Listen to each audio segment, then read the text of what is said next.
तो एक बार फिर से आप सभी का स्वागत कर रहा हूँ मेरे इस नए वीडियो के साथ। यहाँ हम चर्चा करेंगे जुलाई के महीने के लिए आपका अगर वृषभ लगन का चार्ट हो तो ये कुछ इसी तरीके से आपका लगन चार्ट बनेगा जब भी आप बात करेंगे अगर जुलाई के मंथ की। तो इसमें हालांकि कुछ गोचरीय स्थितियों में परिवर्तन जरूर हो सकते हैं मंथ के मध्य में। यहाँ पे हम सबसे पहले गोचरीय स्थितियों पर विचार करेंगे, कौन सा ग्रह कहाँ गोचर करने वाला है या कब वक्री होने वाला है। उसके बाद देखेंगे या आपको जो ओवरऑल जो रिजल्ट है इस गोचर के किस प्रकार से देखने को मिल सकते हैं। तो सबसे पहले यहाँ हम गोचरीय स्थितियों पर विचार कर लेते हैं। तो आगे बढ़ने से पहले अभी हम विचार कर लेते हैं गोचरीय स्थितियों पर। गोचरीय स्थितियां किस प्रकार से जुलाई मंथ के दौरान रहने वाली हैं। यहाँ पे हम सबसे पहले चर्चा करेंगे सूर्य की इस गोचर के दौरान, और सूर्य लगभग 16 जुलाई तक गोचर करेंगे मिथुन राशि में। इसके बाद ये प्रवेश कर जाएंगे कर्क राशि में आगे बढ़कर। बुध का गोचर 7 जुलाई से मिथुन राशि में होगा और ये वक्री स्थिति में रहेंगे। यहाँ पे देखा जाए तो शुक्र के गोचर को तो 4 जुलाई से ये सिंह राशि में आ रहे हैं और लगभग पूरे महीने यहाँ गोचर करेंगे। मंगल का गोचर रहेगा वृषभ राशि में, वहीं बृहस्पति अभी कर्क राशि में गोचर में रहेंगे और शनि का गोचर मीन राशि में ही अभी रहने वाला है। चंद्रमा की बात करें तो चंद्रमा 1 जुलाई को आपको मकर राशि में देखने को मिलेंगे। वहीं पर राहु और केतु के गोचर में फिलहाल कोई भी बदलाव नहीं। जहां पर राहु कुंभ राशि में ऑलरेडी गोचर कर रहे हैं, वहीं केतु भी आपको सिंह राशि में ही गोचर में दिखेंगे। तो अब हम विचार कर लेते हैं गोचरीय जो प्रभाव है आपके लिए कैसा रहने वाला है और आप इस गोचर को कैसे अपने लिए प्लान कर सकते हो, कौन कौन से इफेक्ट्स आपको इस मंथ में जुलाई के दौरान दिखेंगे।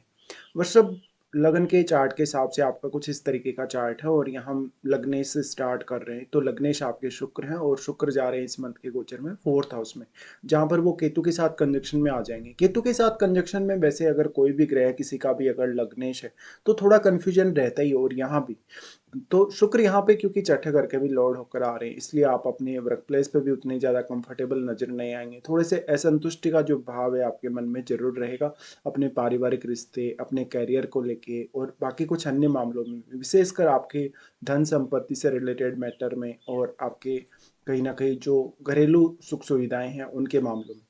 वैसे लियो साइन में शुक्र उतना अच्छा परफॉर्म नहीं करते, हालांकि क्रिएटिविटी के लिए फिर भी अच्छे हैं, लेकिन अब केतु के साथ आ गए तो केतु शुक्र का सारा एनर्जी अपने में समाहित कर लेंगे, जिससे यहाँ आपका कॉन्फिडेंस डाउन हो सकता है। बट वैसे आपका मंगल लगन में गोचर करेगा इस मंथ में, तो कुछ हद तक मंगल का सपोर्ट आपको जरूर यहाँ मिल पाएगा। बट जो शुक्र है, शुक्र का गोचर यहाँ रहने से आपको अपने मैरिज और बाकी रिलेशंस पर भी ध्यान देने की आवश्यकता है। तो यहाँ पे कंफ्यूजन से आपको बचना चाहिए। साथ साथ में अगर आपको जैसे केतु की महादशा चल रही हो तो इसके प्रभाव ज्यादा आपके ऊपर गहरे हो सकते हैं। शुक्र का दृष्टि यहाँ से पड़ेगा आपके 10th हाउस में, बट यहाँ शुक्र आपको कुछ खास मदद नहीं कर सकेंगे क्योंकि ऑलरेडी मल्टीप्लाई कर रखा है 10th हाउस को राहु ने।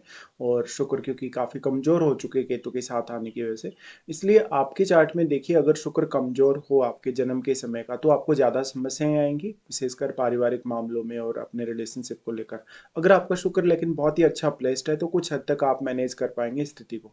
उसके बाद यहाँ देखते हैं बुध को। बुध अभी क्योंकि वक्री हो रहे हैं और वो 7 जुलाई से आ रहे हैं मिथुन में, तो 7 जुलाई के बाद से आप देखेंगे कि धन या संपत्ति के लिए आप कोई नई प्लानिंग कर सकते हो। फैमिली रिलेशंस को लेकर देखा जाए तो उतनी अच्छी स्थिति नजर नहीं आती, क्योंकि थोड़ा सा यहाँ पे कंफ्यूजन फिर भी रह सकता है। बुध ड्यूअल प्लैनेट भी है और वक्री हो रहे हैं, तो अपने ही साइन में वक्री हो रहे हैं, इसलिए बुध का प्रभाव काफी कम हो जाएगा यहाँ पर। तो आपको सोचने, निर्णय लेने, विचार करने में उतनी मदद नहीं मिल पाएगी। हालांकि सूर्य फिर भी आपको यहाँ काफी हेल्प कर देंगे, बट क्योंकि यहाँ पे जो सूर्य है, सूर्य के घर में केतु और शुक्र का गोचर भी है, तो पारिवारिक रूप से अगर देखा जाए तो यहाँ पर आपको अपनी वाणी पर काफी कंट्रोल भी रखना होगा और आपको जल्दबाजी से बचना होगा। बुध आपके चार्ट में फिर पंचमेश भी है, तो इसके लिए फिर आपको पंचम भाव के लिए भी काफी केयरफुली प्लानिंग करना जरूरी है। यहाँ जो बुध और सूर्य का दृष्टि है, दोनों का दृष्टि अष्टम पे रहेगा, तो अष्टम भाव से रिलेटेड विषयों में आपकी रुचि बढ़ सकती है। आपको रिसर्च में अच्छा रह सकता है ये समय। आपका अगर कोई अकल्ट से संबंधित कार्य है, ध्यान साधना, सिद्धि वगैरह है, तंत्र मंत्र से रिलेटेड आप कार्यों से जुड़े हैं, तो इन मामलों में आप काफी रुचि ले सकते हैं। यहाँ पे बुध के वक्री होने से आपकी जो प्लानिंग्स है एक बार उन पर आपको दोबारा से नज़र डालनी चाहिए। आपकी विशेषकर जो अपने पैसे को मैनेज करने के लिए जो भी प्लानिंग्स है, धन या संपत्ति के लिए जो भी आपके फ्यूचर के कुछ डिसीजंस रहेंगे, यहाँ पे बुध उन लोगों को ज़्यादा प्रॉब्लम में डाल सकता है जिनका अभी कोई इंटरव्यू रहने वाला है, या जिनका कोई भी जो लोग जॉब वगैरह के लिए अप्लाई कर रहे हैं, कोई कंपटीशन वगैरह फाइट करने के लिए देख रहे हैं। साथ साथ में आपका अगर फैमिली रिलेटेड कोई झगड़ा है, कोई किसी तरीके का विवाद है, तो आपके लिए चुनौतियाँ थोड़ी बढ़ सकती हैं। यहाँ पे फिर बुध क्योंकि पंचमेश है तो आपके जन्म के समय के चार्ट में यहाँ पर पंचम भाव में बैठे हुए ग्रह को जरूर ही विचार करिए। जो भी लोग शेयर बाजार वगैरह में काम करते हैं या जो भी लोग इन प्रकार के कार्यों से जुड़े, उनको भी थोड़ा उतार चढ़ाव दिख सकता है या थोड़ी सी उनको मायूसी दिख सकती है। इस समय में कहीं ना कहीं थोड़ा सा जो प्रभाव है वो नेगेटिव रहने वाला है। इसलिए अगर आप बहुत ज़्यादा रिटर्न की उम्मीद कर रहे हैं या पैसे कमाने की उम्मीद कर रहे हैं इस तरीके की चीज़ों से, जैसे शेयर बाजार से, लॉटरी, सट्टा वगैरह से, तो आपको कहीं ना कहीं घाटा हो सकता है या आपके एक्सपेक्टेशन के हिसाब से रिजल्ट ना आए, ऐसा हो सकता है। उसके बाद विचार करेंगे यहाँ पर चंद्रमा के लिए। तो चंद्रमा आपके थर्ड हाउस के लॉर्ड हुए और स्टार्टिंग में चंद्रमा का गोचर अपने से बिल्कुल ऑपोजिट रहेगा नाइन्थ हाउस में। और नाइन्थ हाउस में चंद्रमा रहेंगे तो ये अचानक से इस मंथ के स्टार्टिंग में कुछ यात्रा को दिखाता है, एक लंबी दूरी की यात्रा या एक सडन ऐसा ट्रेवल जो आपकी स्टडी पर्पज या कैरियर पर्पज के लिए होगा। यहाँ पे गुरु से दृष्ट होने के कारण चंद्रमा को काफी अच्छा लाभ मिल पाएगा। हालांकि चंद्रमा काफी जल्दी ही आपके 10th हाउस में भी प्रवेश कर जाएंगे जहां पर वो राहु के साथ आ जाएंगे। राहु के साथ चंद्रमा के आने से आपका कंफ्यूजन काफी बढ़ जाएगा क्योंकि ऑलरेडी लग्नेश केतु के साथ ही गोचर कर रहे हैं और वो भी 4th हाउस में।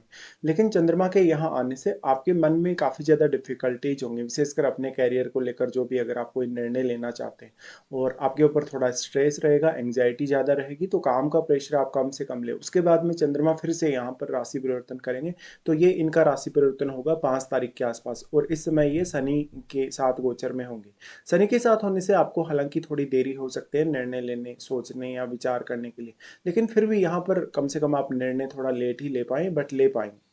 उसके बाद चंद्रमा चले जाएंगे 12वें घर में। 12वें घर में चंद्रमा का जाना आपके इमेजिनेशन में काफी अच्छी वृद्धि करेगा। साथ साथ में आपको कुछ डिसीजन लेने हो, कुछ बड़े फैसले, इंपॉर्टेंट फैसले लेने हो, तो थोड़ा जल्दबाजी कम करें। यहाँ पे जल्दबाजी करेंगे तो आपको नुकसान होने के चांसेस काफी ज्यादा है क्योंकि ये मंगल का घर है और मंगल के घर में जब जब भी चंद्रमा होता है तो आपका जो पेशेंस लेवल है वो काफी ज्यादा खराब हो सकता है।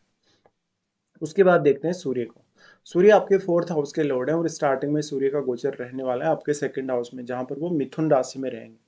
देखिए, सूर्य का ये गोचर बेहद खास है। 16 जुलाई तक ये रहेंगे। हालांकि 16 जुलाई तक जो इनकी स्थिति है तो यहाँ बुध को भी सपोर्ट कम से कम मिल पाएगा, बट क्योंकि सूर्य 4th हाउस के लॉर्ड होकर आ रहे हैं तो कैरियर और आपके डोमेस्टिक मामलों में सूर्य का आपको फिर भी थोड़ा सपोर्ट रहने वाला है सूर्य का। लेकिन आपको अष्टम भाव के लिए भी काफ़ी हद तक सपोर्ट मिल पाएगा।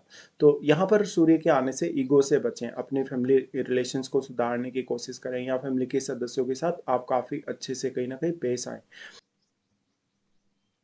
यहाँ सूर्य आने से आपकी वाणी में थोड़ा एग्रेशन लाने वाले हैं, तो सामने वाले पर आपका जो प्रभाव है वाणी का या आपकी पर्सनैलिटी का वो काफ़ी स्ट्रॉन्ग पड़ने वाला है। ऐसे में आप दूसरों को काफ़ी तेज़ी से प्रभावित कर सकते हैं, दूसरों से आप अपना काम भी निकलवा सकते हैं।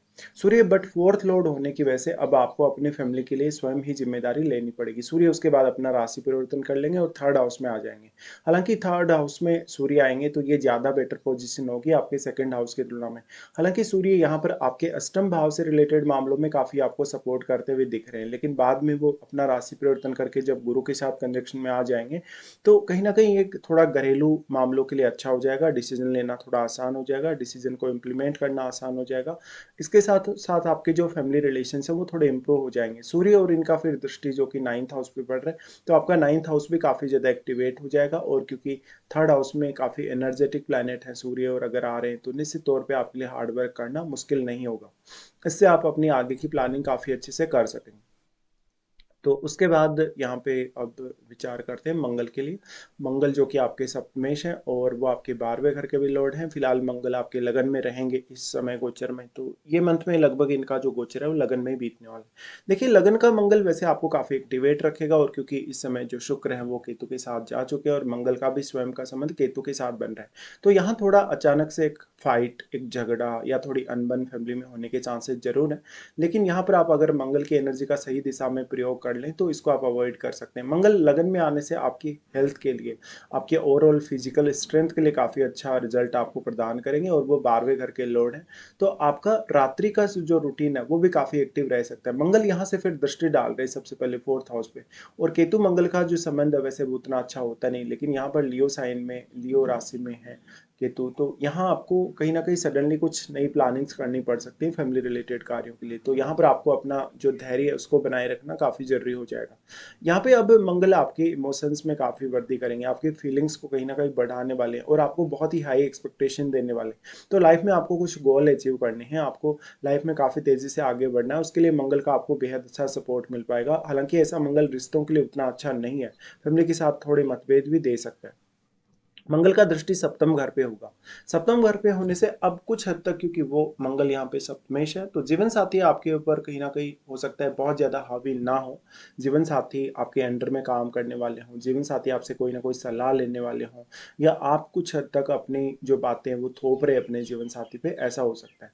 मंगल का दृष्टि यहाँ सप्तम भाव पे आएगा तो थोड़ा कॉन्फ्लिक्ट बढ़ने के चांसेस है अपने जीवन साथी के साथ भी, और यहाँ पर अपने जीवन साथी से कोई बहुत बड़ी अपेक्षा ना रखें। साथ ही साथ यहाँ पर आपका अगर पब्लिकली कुछ ऐसा डीलिंग वाला काम है, अगर कुछ लोगों के साथ आपका वार्तालाप होता रहता है, बातचीत होता रहता है, तो अपने व्यवहार पे विशेष तौर पे ध्यान दें। अगर आपका बिजनेस है, बिजनेस में कोई पार्टनरशिप करने जाएंगे इस वक्त, तो आपको दिक्कत हो सकती है। मंगल का दृष्टि सप्तम घर पे होने से बेसिकली यहाँ पर जो आपको मेन प्रॉब्लम आने वाली वो अपने व्यवहार को लेकर या अपने एग्रेशन को लेकर ही आने वाली है। बाकी मामलों में मंगल आपको सपोर्ट जरूर करेंगे। लगन में मंगल आ गए तो आप में थोड़ी लीडरशिप की क्षमता भी डेवलप करेंगे। फिर इनका दृष्टि आ जाता है आपके अष्टम पर भी। तो अष्टम भाव के लिए अब कार्य काफी आसान हो जाएगा आपके लिए, क्योंकि यहाँ पर जो सूर्य और बुध का दृष्टि है वो भी है। हालांकि ऐसा मंगल कुछ हद तक जीवन साथी और उनकी फैमिली के साथ थोड़े बहुत आपको मतभेद जरूर दे सकते हैं। उसके बाद विचार करेंगे जुपिटर के लिए। जुपिटर यहाँ पे आपके अष्टमेश और आपके 11वें घर की लॉर्ड है। फिलहाल जुपिटर का गोचर हो रहा है आपके थर्ड हाउस में। देखिए, जुपिटर का गोचर अत्यंत शुभ है, और यहाँ जब सूर्य आ जाएंगे अभी गोचर में, उसके बाद और ज्यादा बेहतर प्रभाव होगा गुरु का। तो इस मंथ में आपके लिए मैरिज या कुछ नया रिलेशनशिप या कुछ नई पार्टनरशिप के चांसेस हैं। साथ ही साथ गुरु आपके अगर पहले से कोई ऐसा विवाद चल रहा है, कोई ऐसा झगड़ा चल रहा है मैरिड लाइफ में या रिलेशनशिप में, उसको मिटाने, उसको दूर करने, एक अच्छी अंडरस्टैंडिंग स्थापित करने के लिए भी आपको सपोर्ट कर रहे हैं। इस प्रकार से आपकी छवि बेहतर होगी, आपका मान सम्मान, कहीं ना कहीं आपकी प्रतिष्ठा, ये सब बढ़ेगा। गुरु का दृष्टि सप्तम पर होने से आपके सप्तम भाव से रिलेटेड कार्यों के मामले में आप काफी तेजी से सोच पाएंगे, अच्छे से निर्णय ले पाएंगे, और अपनी आक्रामकता का सही इस्तेमाल कर पाएंगे। जो लगन में मंगल है, लगन में मंगल का भी क्योंकि यहाँ प्रभाव है, तो आपको ओवर एग्रेशन से बचना होगा। फिर गुरु का दृष्टि आ जाता है यहाँ पर आपके नाइन्थ हाउस पे। नाइन्थ हाउस पे गुरु का दृष्टि, वैसे तो देखिए गुरु क्योंकि उच्च की स्थिति में है तो वो कभी भी अपने नीच के घर का नुकसान नहीं कर सकते, और एक अत्यंत शुभ ग्रह भी है। आपके चार्ट में देखिए, अगर गुरु काफी अच्छी स्थिति में हो तो ये वाला गोचर आपके ऊपर काफी प्रभावी रहेगा। और जिन लोगों का अगर बहुत स्ट्रांग गुरु नहीं है चार्ट में, तो सूर्य के गोचर के बाद से गुरु के जो प्रभाव है थोड़े और ज्यादा बेटर होंगे। और जिन लोगों को इस समय महादशा चल रही है गुरु की, उन लोगों पर भी ये सब अप्लाई होगा, और उन लोगों को यहाँ पर कहीं ना कहीं थोड़ा सा विचार जरूर करना चाहिए गुरु के लिए। गुरु बेसिकली आपको माइंड से बहुत ज्यादा एक्टिव रखने वाले हैं। आपको कुछ नया सीखना है, कुछ नया अनुभव करना है लाइफ में। साथ साथ में आपको अगर विदेश यात्रा करनी है, किसी अदर स्टेट में ट्रेवल करना है, आध्यात्मिक या धार्मिक रूप से अपने आप को काफी सक्रिय बनाना है, या भगवान या कोई भी देवी देवता में आपकी आस्था है, तो वो आस्था और बढ़ सकती है। गुरु उसके बाद आपके लिए दृष्टि डाल रहे हैं आपके 11वें घर पे। अब यहाँ काफी इंटरेस्टिंग स्थिति बन रही है, क्योंकि गुरु एक तरफ शनि के घर पे यहाँ दृष्टि डाल रहे हैं अपने नीच के घर पे, लेकिन स्वयं वो उच्च की स्थिति में, तो यहाँ आपको वो नुकसान नहीं कर रहे। दूसरी तरफ जो शनि है वो इन्हीं के घर में गोचर भी कर रहे हैं, और गुरु का यहाँ दृष्टि पड़ रहा है शनि पर। अब शनि के परिणाम यहाँ काफी ज्यादा बेटर हो जाएंगे गुरु की दृष्टि होने की वजह से, क्योंकि एक तो जो आपका अभी कुछ डिले अगर चल रहा है आपकी लाइफ में, पैसे वैसे को लेके अर्निंग्स नहीं हो पा रही, सेविंग्स नहीं हो पा रही, या कोई भी ऐसा इशू जो आपको पैसे को लेके है डायरेक्टली या इनडायरेक्टली, इन मामलों पर आप थोड़ा ज़्यादा ध्यान दे सकते हैं। इन मामलों में डिसीजन काफ़ी अच्छे से ले सकते हैं, और आपका नेटवर्क सर्कल में विस्तार होने के चांसेस है, कुछ नए अच्छे लोग आपसे जुड़ सकते हैं। यहाँ पे अब शनि का जो डिले वाला प्रभाव वो थोड़ा कम हो जाएगा, परिणाम थोड़े और ज़्यादा बेटर होंगे। तो आपको कुछ नया इनकम का सोर्स मिल सकता है, आपको रेगुलर इनकम मिल सकती है। रेगुलर इनकम के साथ साथ आपकी जो ओवरऑल वेल बीइंग है वो काफ़ी इंप्रूव हो सकती है। तो गुरु का प्रभाव यहाँ शनि पर रहेगा, तो अब आप अपने चार्ट में शनि की स्थिति को भी जरूर ही विचार करें। उसके बाद देखा जाए तो शनि को विचार करते हैं। शनि नाइन्थ और टेंथ हाउस के लॉर्ड हैं। शनि फिलहाल गोचर में है आपके 11वें घर में, बट अब क्योंकि गुरु का प्रभाव पड़ रहा है इन पर, तो शनि के उतने ज़्यादा खराब परिणाम होंगे नहीं। और वैसे भी मीन का शनि है, तो आपको अगर विदेश से पैसा आता हो, अगर आप विदेश ही रहते हो, अगर आपका कुछ ऐसा हिडन इनकम सोर्स है, तो उस मामले में शनि का आपको सपोर्ट रहेगा। शनि सबसे पहले दृष्टि डाल रहे हैं आपके लगन पे यहाँ से, तो लगन पे दृष्टि डालने से वो आपको ज़्यादा से ज़्यादा जिम्मेदार बना रहे हैं, ज़्यादा से ज़्यादा रिस्पॉन्सिबिलिटी दे रहे हैं, और उन जिम्मेदारियों को पूरा करने की क्षमता भी आपको प्रोवाइड कर रहे हैं। यहाँ पे अब हालांकि मंगल गोचर कर रहे हैं इस मंथ में लगन में, तो आप उतने ज़्यादा स्लो नहीं होंगे, काफ़ी तेज़ी से सोच पाएंगे, अच्छे से फैसले ले पाएंगे। शनि का दृष्टि फिर आपके पंचम पर होगा, बट पंचम भाव पे अगर देखा जाए तो अन्य किसी प्लैनेट का वैसे यहाँ दृष्टि नहीं है, और पंचमेश क्योंकि वक्री रहेंगे तो थोड़ा यहाँ जरूर आपको ब्रेक लग सकता है कुछ कुछ मामलों में, जहाँ पर संतान पक्ष है, आपकी लव लाइफ है। तो आप यहाँ जितने ज़्यादा प्रैक्टिकल रहेंगे, जितने ज़्यादा व्यवहारिक रहेंगे, उतना आपके लिए अच्छा होगा। तो शनि का ये प्रभाव भी कुछ आपके लिए नॉर्मली काम करेगा, और यहाँ आपके विचारों में कहीं ना कहीं थोड़ी स्थिरता ज़्यादा रहेगी। फिर शनि का प्रभाव आ जाता है अष्टम पर। अष्टम पर शनि का प्रभाव मोस्टली अच्छा साबित होगा जब वो मीन में गोचर कर रहे हैं, क्योंकि मीन राशि का जो संबंध है वो हमारे कालपुरुष के अकॉर्डिंग 12वें घर से, और जो धनु है वो कहीं ना कहीं 9th हाउस को रिप्रेजेंट करता है। तो यहाँ हायर स्टडीज़ के लिए, रिसर्च वगैरह के लिए, या कोई भी गूढ़ ज्ञान, कोई भी गूढ़ रहस्य के मामले में आपको कुछ जानना है, तो उसके लिए शनि का सपोर्ट आपके लिए रहेगा। लेकिन ये इन लॉज के साथ थोड़े बहुत मतभेद जरूर दे सकता है, या असंतुष्टि दे सकता है रिश्तों में। बेसिकली देखा जाए तो ये मंथ में आपकी अर्निंग्स, आपके कैरियर, और आपके जो ओवरऑल जो आपकी सेविंग है, सेविंग और साथ साथ में आपके अगर मल्टीपल इनकम सोर्सेज हैं, तो आपको उन पर ज़्यादा ध्यान देने की आवश्यकता है। और आप इस समय में, इस मंथ में लाइफ में कुछ भी अचीव करने की क्षमता रखते हैं, लेकिन आपको एनर्जी का सही दिशा में प्रयोग करना होगा। इसके बाद हम आगे बढ़ जाते हैं, और राहु केतु के बारे में फिलहाल कोई भी चर्चा नहीं करने वाले, ऑलरेडी इनके बारे में पहले काफ़ी बार चर्चा हो चुकी है। अब विचार कर लेते हैं आपके लिए कौन कौन से अच्छे दिन हैं इस मंथ में, कौन कौन से कुछ खराब दिन भी आपके लिए यहाँ आने वाले हैं। सबसे पहले अच्छे दिनों की बात करें तो यहाँ पर 10 से 15 तारीख तक ही सिर्फ आपके लिए अच्छे दिन निकल के आ रहे हैं। तो आपका कोई भी ऐसा काम है जो नहीं बन पा रहा, तो आप इन दिनों का चुनाव जरूर कर सकते हैं उनकी प्लानिंग के लिए। फिर कुछ ऐसे दिन जो खराब रह सकते हैं, जहाँ पर काफ़ी सारी डिफिकल्टीज रह सकती हैं। चंद्रमा जब तुला में गोचर करेंगे तो 21 और 22 को स्थिति बनेगी। 21 और 22 के समय में आप काफ़ी परेशान रहेंगे, विशेषकर रूटीन को लेके। अगर आप किसी को पैसा दे देते हैं, कुछ उधार वगैरह दे देते हैं, हो सकता है सामने वाला पर्सन आपका फ़ायदा उठा ले। यहाँ पे अब चंद्रमा गोचर कर रहे हैं तो रूटीन लाइफ थोड़ी सी डिफिकल्ट आपके लिए जरूर हो जाएगी। उसके बाद अगर देखा जाए यहाँ पर, तो चंद्रमा का जो गोचर है धनु में होगा, यहाँ आपको कुछ हद तक फायदा मिल सकता है। एक तो आपका सक्सेस बढ़ सकता है, अचानक से कहीं से धन लाभ या कुछ धन या संपत्ति की प्राप्ति हो सकती है।